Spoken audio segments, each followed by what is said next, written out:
वेद विज्ञान का फल इन्होंने मुक्ति तक बताया, मोक्ष की प्राप्ति तो है ही, मोक्ष की प्राप्ति के लिए ये सारा है। तो वो इन्होंने जो अपन को आदेश दिया है, अपन पढ़ रहे थे ना, अभी तो अपन पहली पंक्ति का अर्थ कर रहे हैं। जैसे करबत एक काठ बीच खंड करे, वो होता करबत, जानते हैं क्या बोलते हैं, आरा। एक काठ, लकड़ी काठ है ना, उसके दो टुकड़े कर देता है। जैसे राजहंस निरबारे दूध जल को, राजहंस जो हंस है वो दूध और जल को अलग अलग कर देता है। अभी ठीक है, कवि की उपमाएं हैं, तो ऐसा कुछ क्षीर नीर विवेकी और कितना हंस नर को कहाँ कहाँ जगह पाली महान संत के रूप में, और वैज्ञानिक दृष्टि से उसमें कुछ नहीं है। उसके मुंह में खटास होती है,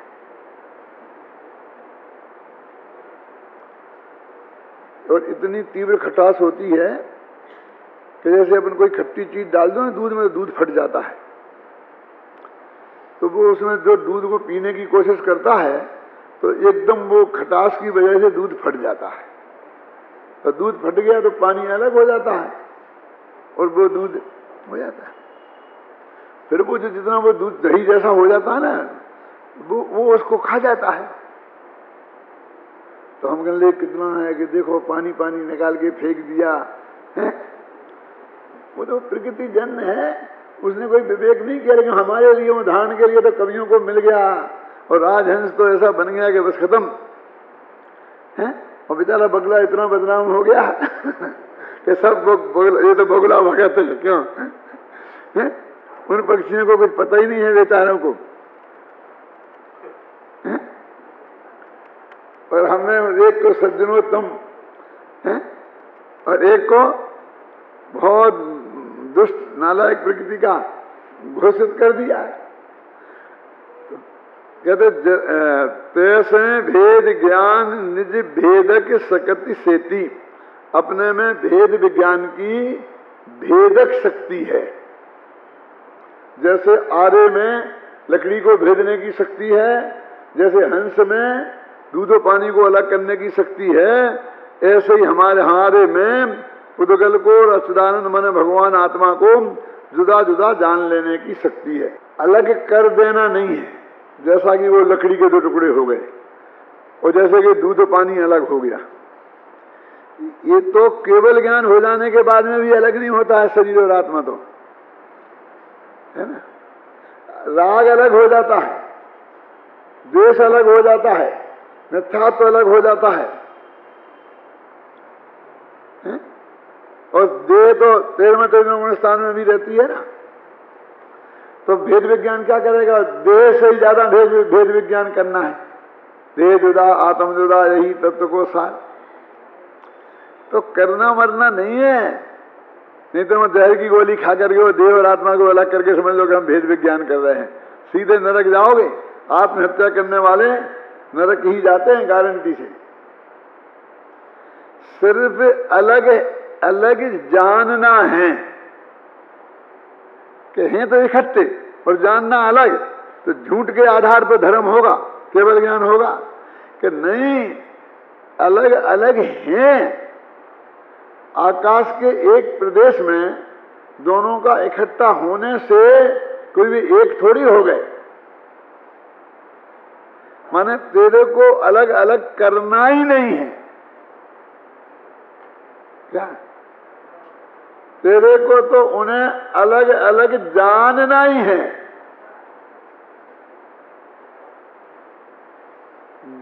आत्मा में जानने के अलावा कुछ करना ही नहीं है।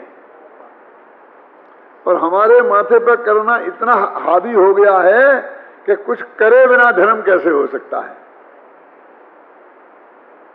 और असली जैन धर्म कहता है कि तेरा ये जो करना है, ये करना बिना, बंद किए बिना धर्म नहीं होगा।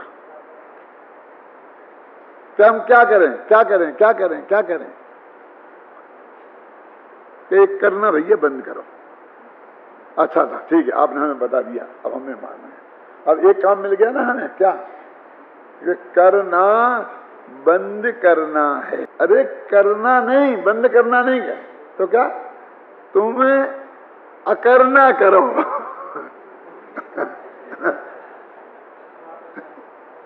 क्या बोले हैं तुमको? हम कहते कुछ नहीं करना है तो कुछ नहीं करने को तैयार है। मतलब मेरे कहने का मतलब कर्तृत्व इतना हावी है कि कुछ नहीं करना माने मात्र जानना, इसकी समझ में ही नहीं आता। हमारे जानने वाली बात को एक करने ही करने के रूप में प्रस्तुत करता है।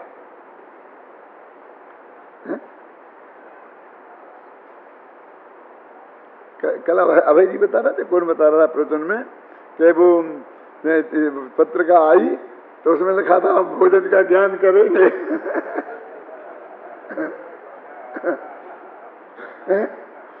कार्यक्रम छपा था। तो उसमें पूजन का ज्ञान करेंगे, फिर भोजन का ज्ञान करेंगे। इनको जब अध्यात्म का नकली रंग चढ़ता है ना, तो उसका ऐसा ही रूप होता है। मैं आपको सच बोलता हूँ, मैंने देखा है बड़े बड़े लोगों को, मैं नाम नहीं ले सकता, मुझे अभी नाम सबके याद हैं, वो दृश्य भी याद है। मैं गया एक महापुरुष के पास, अपना ही मिशन के, कि भाई कैसी तबीयत है? मुझको क्या हुआ, मैं तो ज्ञानानंद स्वामी हूं, कुछ नहीं, वो बुखार था। हाँ वो देह को था, ठीक है। अच्छा, मैंने कहा वो मैं देह की पूछ रहा हूं। भक्तों में इच्छा विवक्षा होती है, वो सामने वाला जिस अपेक्षा को समझना चाहता है उस अपेक्षा से उत्तर दिया जाना चाहिए। और अब वो जो अध्यात्म का मुलम्मा वो ज्यादा देर तक नहीं रुकता है। फिर मैं तो हाँ भाई आपको तो नहीं है, आप तो बिल्कुल महान है, आपको कहाँ है, ऐसा कह के जरा उनकी कुछ पहले वाक्य की प्रशंसा करके फिर 2 मिनट चुप रह के फिर प्रेम से पूछो पुरुषोत्तम बाबू कि वो डॉक्टर ने क्या कहा? वो डॉक्टर कहता है कि 3 दिन तो आएगा, ये जांचें करानी पड़ेंगी, डर लगता है कैंसर ना हो, फलाना हो। फिर रामायण शुरू होती है 1 घंटे तक। हाय राम, वो रंग ज्यादा देर तक नहीं चलता है। और सारी कितनी प्रक्रिया चल रही है, कितनी दौड़ धूप हो रही है, क्यों? अरे भाई इस ढोंग धतूरे का नाम अध्यात्म नहीं है, हैं? ये नॉर्मल नहीं रहना सीखो, ये पागलपन नहीं सीखो। मैं तो बोला ना कि ये बहुत पुरानी घटना है। सारा अभय जी ने संकेत किया था कि हम एक जयथल यहाँ गांव है, जयथल राजस्थान में कोटा के पास, वहाँ पर एक भाई थे, धर्मचंद नाम थे उनका, अभी भी हैं, यहाँ हुए कि नहीं हो मुझे पता नहीं, वे हैं अभी, अपने विद्वान हैं, प्रवचन करने जाते हैं। तो उन्होंने अपने गांव में कोई फंक्शन किया और वो उनका बहुत ही आग्रह था, तो मैं भी पहुंचा, बाबू भाई भी पहुंचे, जुगल जी भी पहुंचे। और वो गांव भी ऐसा था कि उस गांव में जाना बहुत कठिन था, खेतों में से जाना पड़ता था गाड़ी को। तो गांव वाले सब विरोधी थे, तो गांव वालों ने क्या किया कि हमने वहां पहुंच गए ना, उसके बाद खेतों में नहर खोल दी और सारे खेतों में कीचड़ हो गया। तो वहां से लौट के आए तो कोई मोटर कार जीप भी उसमें आगे फंस गई और उसमें से उतर के इतने इतने कीचड़ में बाबू भाई का सामान जवाहरलाल जी ने अपनी पीठ पे लादा, बिरसा वाले, और कैसे कीचड़ में से निकले हुए, एक नाले में से निकले। हम भगवान जानते हैं संसार के कीचड़ से निकलना आसान है, जय तल के कीचड़ से वो दृश्य भी हमें याद था। वहां कोई एक बहन आई, उसे बहुत सम्मान दर्शन हो गया था, तो बहुत बैठ करके, उसका पति साथ में था, 10-5 लोग उसके आगे पीछे घूमने वाले साथ में थे, हम तीनों बैठे। और वो आकर के कि साहब जो इन बहन को सम्मान दर्शन है, आत्मा की अनुभूति हो गई है, आपको जो कुछ पूछना हो पूछो, इससे ऐसा करके। और ये प्रचार बहुत जोरों से किया जा रहा था कि युगल जी साहब ने कन्फर्म कर दिया है। उनने जांच कर ली और जांच करने के बाद में एक कह दिया कि इसे समना दर्शन है, इस बात का प्रचार था। अब मैं और युगल जी और बाबू भाई तीनों जने बैठे और वो बहन बैठी, इतना लंबा घूंघट डाले, हमने शक्ल नहीं देखी उसकी, और वो पति और सब लोग बैठे और पति सुना रहा था कि ये बहन तो बिल्कुल ऐसी हो गई, 24 घंटा आत्मा में रहती है। उस समय जंगल में लोटा लेने के लिए लेटरिन को जाना पड़ता था, घरों में लेटरिन नहीं थी, तो वो हाथ में से लोटा छूट जाता है, जो आत्मा में चली जाती है ना, गिर जाता है, रोटी जल जाती है, ऐसा हो जाता है। ऐसा ऐसे बहुत बहुत बहुत बोल रहे थे। अब तीनों जने हम बैठे थे तो दोनों तो महापुरुष थे, संत, इतने गंभीरता से बैठे रहे, मेरे से नहीं रहा गया। तो मैंने कहा भाई साहब, इनको किसी न्यूरोलॉजिस्ट को दिखाओ। क्या? किसी न्यूरोलॉजिस्ट को दिखाओ। क्यों? कि ये बीमारी है, ये कंपन रोग की। ये कोई सम्मा दर्शन से किसी का लोटा नहीं गिरता है। भरत चक्रवर्ती के हाथ से बाण भी नहीं छूटा था। बहुत से सम्यक दृष्टि युद्ध के मैदान में लड़ाई लड़ते हैं, सैकड़ों को मारते हैं, और मारते मारते देखे जाते हैं, ख्याल में आए ना, और बराबर उनका निशाना चूकता नहीं है। ये सम्यक दर्शन का लक्षण क्या है? तो लोग हंस पड़े। तो वो बहन बोली, अब बहुत होशियार थी, घूंघट के भीतर से, कि साहब कोई अज्ञानी, कोई जो मिथ्या दृष्टि सम्यक दृष्टि के सम्यक दर्शन को पहचान सकता है? समझ में आई कि नहीं आई? मैंने कहा युगल जी दो जवाब। बाबू भाई दो जवाब क्यों नहीं बोलते हो? जो तो चुप ही रहने वाले थे, चुप ही रहे। अभी युगल जी हैं जिंदा, ये मेरी बात के प्रमाण के लिए ले जाना, कैसेट सुनाना, उन्हें पूछना कि सही है कि गलत।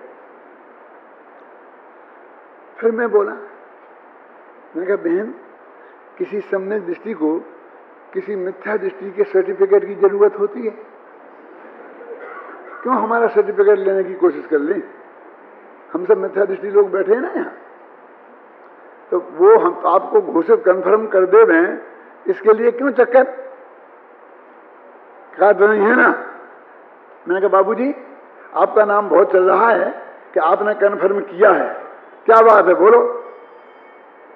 बोले नहीं नहीं, मेरे पास तो आई थी उसके सामने ही, और इन्होंने सारे अपने विकल्प सुनाए थे, तो मैंने ये कहा था, युगल जी ने कहा जो बता रहा हूं मैं मालूम है, वीडियो भी बन रहा, ऑडियो भी बन रहा, सब प्रमाण पक्का, समझ में ना, कि जो आप विकल्प बता रही हैं सम्यक दृष्टि के तो ऐसे विकल्प होते नहीं है। मैंने तो ये कहा था, और फिर भी तुम्हें है तो अच्छी बात है, लेकिन थोड़ा स्वाध्याय करो। अब उनने इतना निकल गया ना मुंह से कि है तो अच्छी बात है, और उसमें से कन्फर्म कर दिया। मैंने कहा भैया ये दुनिया बहुत ऐसी है राघुल जी, जिसका रंच मात्र भी ऐसा अर्थ निकल सके, ऐसी तिरछी भाषा भी बोलना ही नहीं, ऐसे उपचार में नहीं पढ़ना। क्या? फिर उस दिन से वो बहन मेरे को 25 साल तक नहीं दिखी, कहां गई, और सम्यक दर्शन कहां गया पता नहीं।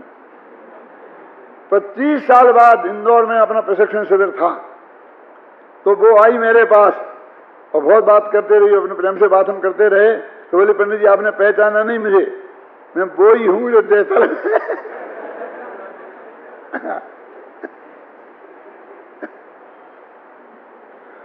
हो सकता है वो अभी भी हो। तो मेरे कहने का मतलब अभी इतना तक ख्याल नहीं है इस चौथे गुणस्थान की भूमिका में कैसे कैसे विकल्प हो सकते हैं, कैसी कैसी प्रवृत्ति हो सकती है। तभी तो मुझे विकल्प आया था कि मैं एक ऐसा उपन्यास लिखूं कि जिसमें ये बिंदु छूं कि यदि वो विषय भोग की स्थितियों युद्ध में ना ये अंतिम बिंदु तक कहां तक हो सकते हैं, और चौथे गुणस्थान में वैराग्य भी कहां तक हो सकता है। यदि उससे ऊपर बढ़ेगा तो पंचम गुणस्थान हो जाएगा।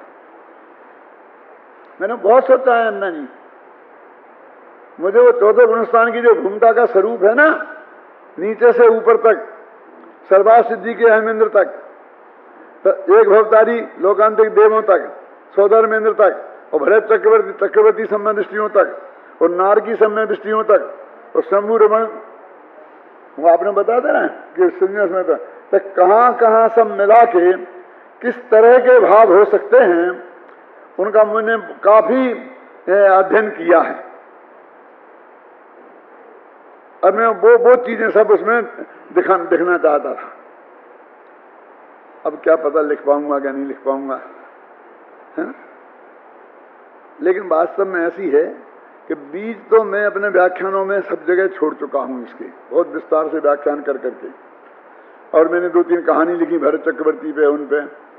और जो असली लेखक होगा, जिसमें वास्तविक लेखक के तत्व होंगे, तो उनमें से वो डेवलप करके 1000 पेज का उपन्यास लिख सकता है, होगा कोई ना कोई भविष्य में। कालो ह्यम निर्बधी विपुला च पृथ्वी, काल अनंत है और पृथ्वी बहुत लंबी चौड़ी है। क्या अर्थ है इसका? एक बहुत बड़े कवि की यह सूक्ति है, कालो हयम निर्बधी विपुला च पृथ्वी, जो संस्कृत साहित्य का सर्वश्रेष्ठ कवियों में जिसकी गिनती आती है,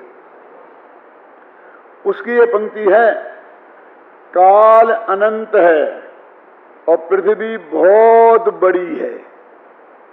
कि इसका क्या अर्थ है? कि समय सार की गाथा है? कि हाँ, समय सार की गाथा से भी बारीक गाथा है। वो क्या था कि वो कविताएं लिखता था, बहुत गूढ़ गंभीर गाथा कविताएं लिखता था, और लोग उसका अर्थ समझते ही नहीं थे, पढ़ते ही नहीं थे, विरोध करते थे। जो समझ सकते थे वे विद्वान, वे जलते थे, तो वे हंसी उड़ाते थे। जो प्रभावशाली लोग थे उन्हें फुर्सत नहीं थी, अभिमान में मस्त थे हर तरीके शब्दों में, और बाकी जनता घृतलवन तेल तंडुल बस्तेंदन चिंतया सत्तम इसमें लगी थी। तो उसने लिखा कि मैं तो लिखूंगा, कोई पढ़ेगा ही नहीं, पढ़ने ही वाला नहीं मिलेगा, तुम्हारे लिखने से फायदा क्या है? तो उसके उत्तर में उसने कहा कि काल अनंत है, माने आज के लोग नहीं पढ़ेंगे तो कल के पढ़ेंगे, परसों के पढ़ेंगे, नरसों के पढ़ेंगे। बोलो, और पृथ्वी बहुत लंबी चौड़ी है, जयपुर वाले नहीं पढ़ेंगे तो अजमेर वाले पढ़ेंगे, उदयपुर वाले पढ़ेंगे, अमेरिका वाले पढ़ेंगे। क्या है? इसलिए मैं अकेले यहाँ के लोगों नहीं पढ़ते हैं और आज के लोग नहीं सुनते हैं, उनके भरोसे मैं लिखना बंद नहीं करूंगा। मैंने उन पे भी नहीं लिखने का प्रेशर था अभय कुमार जी,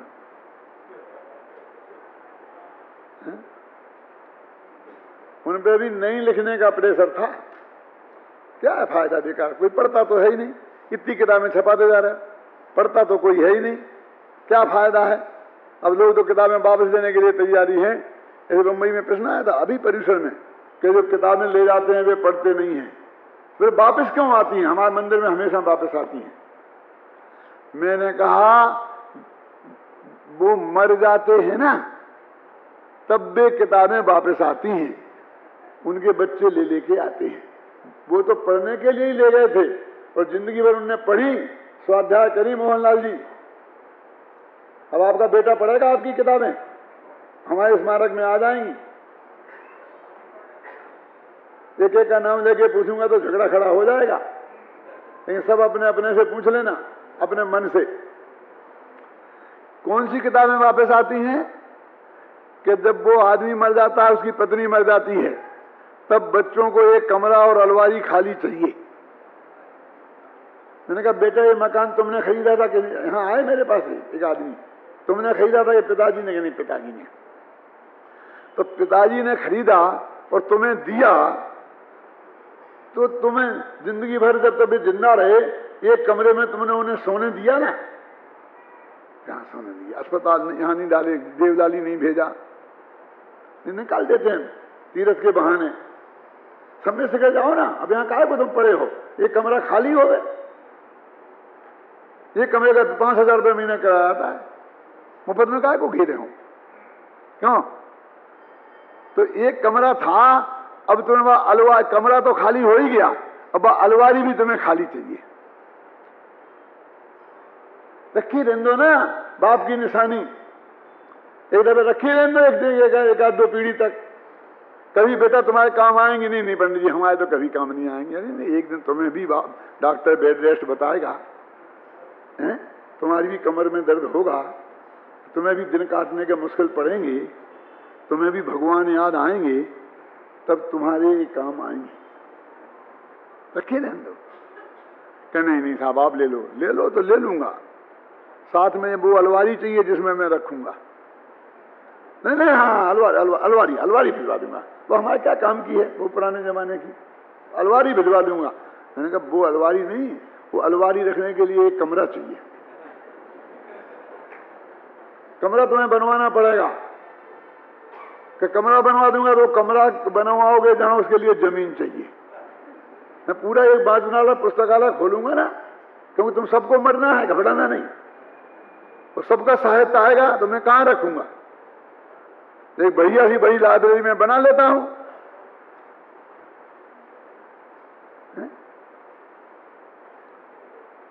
मैंने कहा मम्मी के कुछ गहने महने भी होंगे ना, और बाप को अंगूठी पहनते थे कि नहीं, वो सब भी भेज देना। तो क्या रखोगे तुम? ये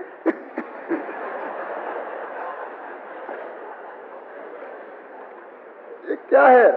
क्यों इंदिरा बहन निकाल दी तुम्हारे जिंदा रहते ही रहते? इंदिरा बहन बहुत होशियार हैं, बेटों को निकालने का क्यों मौका दूं मैं?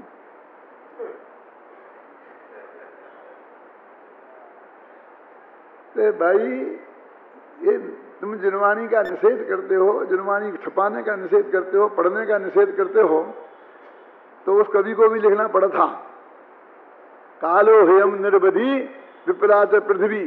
कालिदास को एक प्रॉब्लम खड़ी हुई थी कि सब लोग कहते थे ये तो नया कवि है, ये क्या जाने ये तो नया कवि है।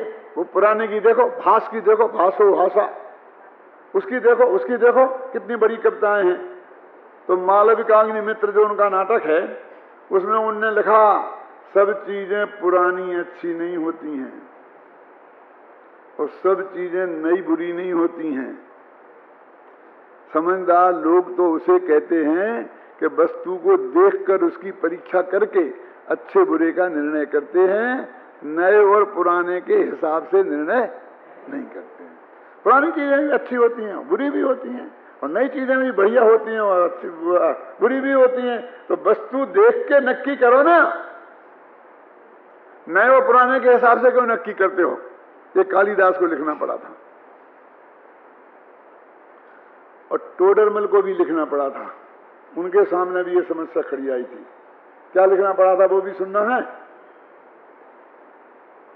क्यों अभय किरण जी सुनाऊं टोडरमल जी का?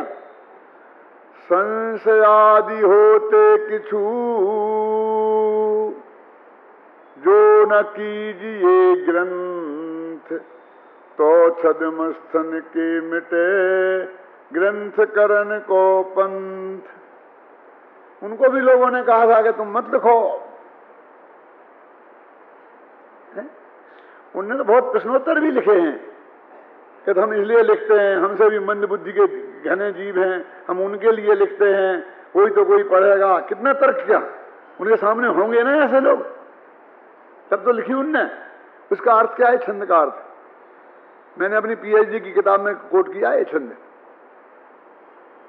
जो लोग कहते हैं कि गलती हो गई तो कौन सुधारेगा, इस समय सार अनुशीलन में गलती हो गई तो कौन सुधारेगा, ऐसा प्रश्न करने वाले अभी भी मनीषी लोग जिंदा हैं। टोडरमल जी से भी कहने वाले ऐसे लोग थे, और उन्होंने जवाब दिया कि यदि ऐसा संशय मन में रखेंगे कि कुछ गलती हो गई तो क्या होगा, तो फिर कोई छद्मस्त शास्त्र लिख ही नहीं सकेगा। यदि तुम्हारी ये मान्यता, समझ लेना, पहले से महावीर के जमाने से स्वीकृत होती, भूतबली प्रेसिडेंट के जमाने से स्वीकृत होती, कुंद के जमाने से स्वीकृत होती, तो हमें एक भी किताब आज उपलब्ध नहीं होती, क्योंकि वे भी सब छदमस्त थे। क्या लिखा? संशयादि होते किछु जो न कीजिए ग्रंथ। ऐसा नहीं किताब लिखने की, साहब किताब लिखो, ग्रंथ मत लिखो, अनुशीलन लिखो, टीका मत लिखो। क्यों भैया? अनुशीलन टीका में भेद समझते हो तुम? अभी इन दोनों का भेद समझने के लिए तुम्हें 5 साल मेरे पास पढ़ना पड़ेगा बेटा। हमसे कहते हो कि हम क्या लिखें और क्या नहीं लिखें। कौन लोग कह रहे हैं भाई कुमार जी? वे जानते हैं टीका किसे कहते हैं, टिप्पणी किसे कहते हैं, भाष्य किसे कहते हैं, अनुशीलन किसे कहते हैं, जानते हैं वे? मतलब इस आकार में छपा तो अनुशीलन, इस आकार में छपा तो टीका। तुम यही हो, बस इस आकार में छाप दो, चलेगा। देखो इन मूर्खों से, ये मूर्ख हमें गाइड करेंगे।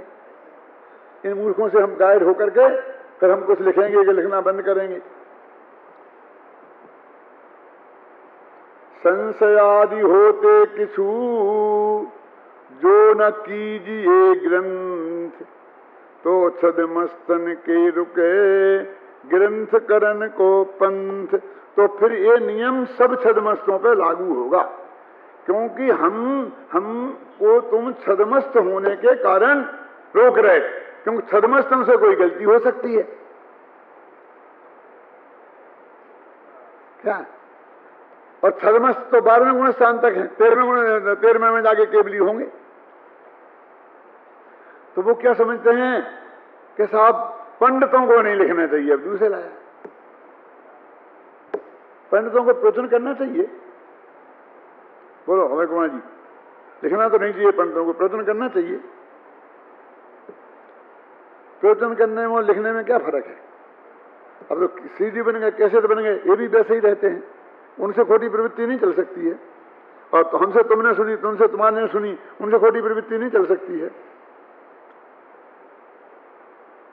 पंडितों को बोलनी नहीं चाहिए।